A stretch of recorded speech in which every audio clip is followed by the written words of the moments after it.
আমি মনে করি এই ময়দান থেকে কর্মসূচি হওয়া উচিত। কুখ্যাত কাফের কাদিয়ানীদেরকে রাষ্ট্রীয়ভাবে অমুসলিম ঘোষণার দাবি আদায় করবে, হোক বিএনপি হোক জামাত, যে ঘোষণা দিবে তাকেই নির্বাচিত করে বাংলাদেশের ক্ষমতায় পাঠানো হবে। আগে ভিডিওটি দেখুন, অর্থাৎ এই ভিডিওটি না দেখলে আপনি বুঝবেনই না যে কেমন একটা ভিডিও আপনি ছেড়ে চলে যেতে যাচ্ছিলেন। যাই হোক, কন্টিনিউ করেন এবং ভিডিওটা সম্পূর্ণ দেখেন, তারপরে কিছু কথা বলবো ইনশাআল্লাহ। তাই রিকোয়েস্ট করছি না টেনে সম্পূর্ণ ভিডিওটি দেখবেন। তো চলুন দেখে আসি, এবং দেখার পরে অবশ্যই আপনি শেয়ার করে বাধ্য হবেন, অবশ্যই আপনি শেয়ার করতে বাধ্য হবেন। আগে ভিডিওটি দেখুন। আপনারা রাজনৈতিক দলের নেতৃবৃন্দ ইসলামী রাজনীতির দোহাই দিয়ে যারা আন্দোলন করেন, আপনাদের কর্মসূচিতে কেন ঘোষণা দেন না সংসদে গেলে কাদিয়ানীদের অমুসলিম ঘোষণা করবেন? পশ্চিমারা খেপে যাবে। ভারতের দাবিদারি, যুক্তরাষ্ট্রের দাবিদারি করে কেউ ক্ষমতায় যেতে পারবে না। যদি যায় ক্ষমতায় টিকতেও পারবে না। এক সাগর রক্তের বিনিময় হলেও বাংলাদেশে কাদিয়ানীদেরকে রাষ্ট্রীয়ভাবে অমুসলিম ঘোষণার দাবি আদায় করা হবেই হবে।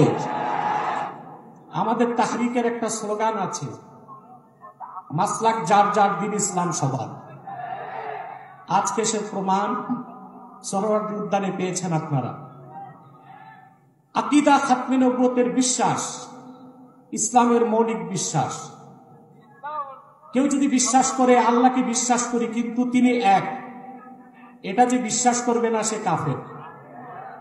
মুহাম্মদ সাল্লাল্লাহু আলাইহি সাল্লাম আল্লাহর শেষ নবী, এই কথা যে বিশ্বাস করবে না সে কাফের। তাকে যে কাফের বলবে না সেও কাফের। আল্লাহ তাআলা তার হাবিব মুহাম্মদ সাল্লাল্লাহু আলাইহি সাল্লামকে ১৫০০ বছর আগে প্রেরণ করে নবুয়ত রিসালাতের দরজা চিরতরে বন্ধ করে দিয়েছেন। ওনার পরে আজ পর্যন্ত কোন প্রকারই নবী কিংবা রাসূল আসে নাই, এখনো নাই, কিয়ামত পর্যন্ত আসবে না। এটাই খাতমে নবুয়তের বিশ্বাস। এই বিশ্বাস ছাড়া কেউ মুসলমান হতে পারে না। আমাদের দেশে যারা প্রচলিত রাজনীতি করে তারা সেকুলার রাজনীতির দোহাই দিয়ে কাদিয়ানীদেরকে অমুসলিম ঘোষণা করতে চায় না। তাদের কাছে আমার প্রশ্ন, সেকুলার রাষ্ট্র আর গণতান্ত্রিক রাষ্ট্রের শুধু কাজ অমুসলিমদের স্বার্থ রক্ষা করা, আর দেশের প্রকৃত মালিক যে মুসলমান, যাদের ট্যাক্স আর ভ্যাটের টাকায় সরকারের মন্ত্রীদের গাড়ির পেট্রোল জ্বলে, সে মুসলমানদের মৌলিক দাবি আদায় না করা হয় যে সংবিধানে, সেই সংবিধানও মানি না, সনদও মানি না।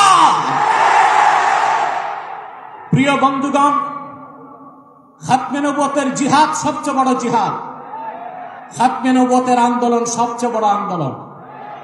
আপনারা আগেও শুনেছেন রাসূলুল্লাহ সাল্লাল্লাহু আলাইহি সাল্লামের জামানায় 10 বছরের যুদ্ধে ইসলামের পক্ষে এবং বিপক্ষে মোট মানুষ নিহত হয়েছিল 1018 জন। আর সিদ্দিক আকবরের জামানায় মুসাইলামাতুল কাজ্জাবের বিরুদ্ধে যে অভিযান হয়েছিল, সেই যুদ্ধে 1000-এর উপর সাহাবী শাহাদাত বরণ করেছিলেন।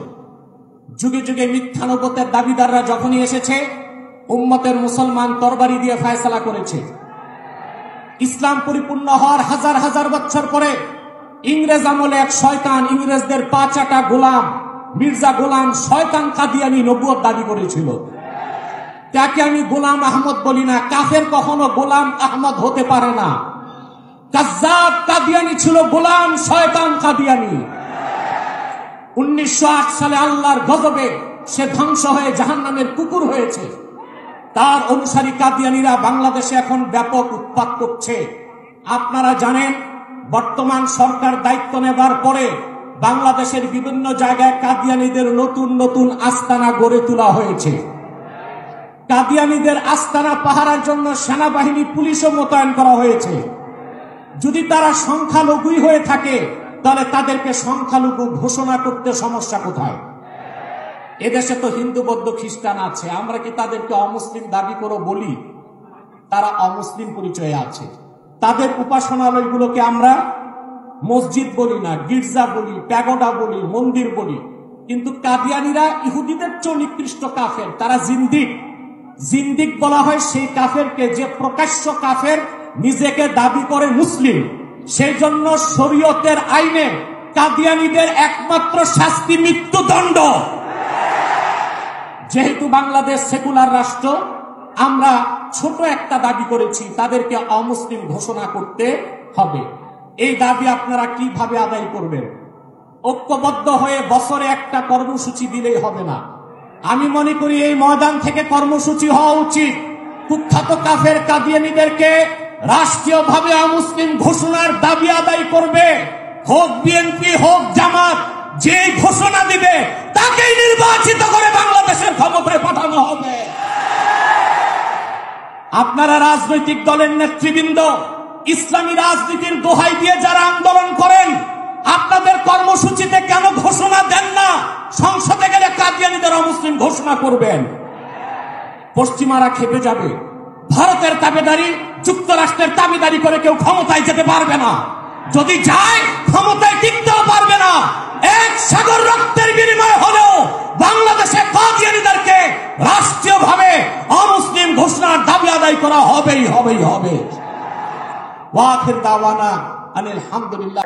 যাই হোক দর্শক, ভিডিওটি দেখে আপনার কাছে কেমন লেগেছে অবশ্যই কমেন্ট করবেন। ভিডিওটি ভালো লেগেছে কিনা এবং ভিডিওটি আপনার শেয়ার করতে মন চাচ্ছে কিনা। যদি শেয়ার করতে মন চায় শেয়ার করেন, না করতে মন চাইলে করার দরকার নাই। ভিডিওটি কন্টিনিউ করেছেন এই জন্য আপনাকে ধন্যবাদ। সামনে আবার নতুন কোনো ভিডিও নিয়ে উপস্থিত হব। তত সময় সবাই ভালো থাকবেন, সুস্থ থাকবেন। আসসালামু আলাইকুম ওয়া রাহমাতুল্লাহি ওয়া বারাকাতুহু।